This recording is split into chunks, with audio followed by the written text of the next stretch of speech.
तू गंगा स्नान जाने से पहले यही कहती थी ना कि प्राणनाथ हमसे ज्यादा जादूगरनी कोई विश्व में नहीं है। वो आज कहती है कि कोई जादूगरनी अपने जादुओं की तपोबल से इंद्र को गंगा के तट से उड़ा। निकल जाओ, निकल जाओ सामने से, दूर हो जाओ, दूर हो जाओ। जल्लाद क्या करते हो? उगलते किए की सजा मिलनी चाहिए।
हमारे भैया गुड्डू गुप्ता महनपारा निवासी ये उधर दोनों प्राणी पे खुश होकर के ये 10 रुपया के विशाल नाम पार्टी में शिखर देख कर हालत तुम्हारी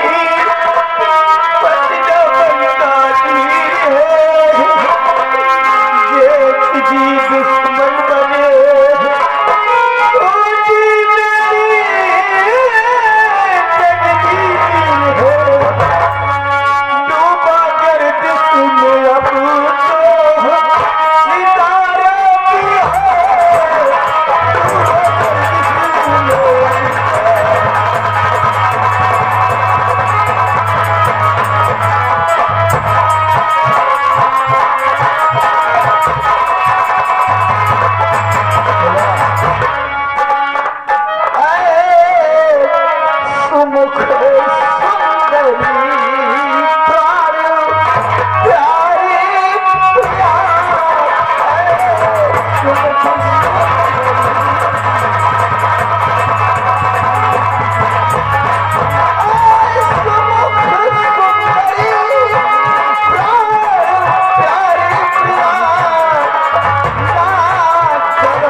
हमारे भैया गुड्डू गुप्ता मैनपारा निवासी हैं। 50 रुपया एक घरवाली को व्यवहार 5 को शीतलवाद।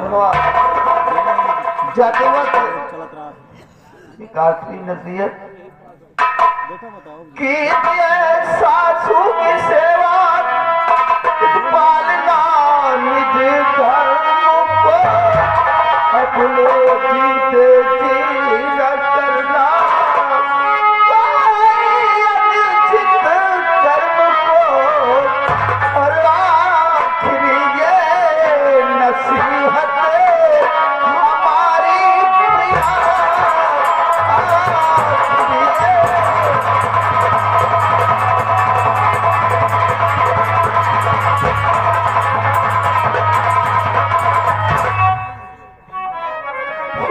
जी। हाँ बोलो बहू।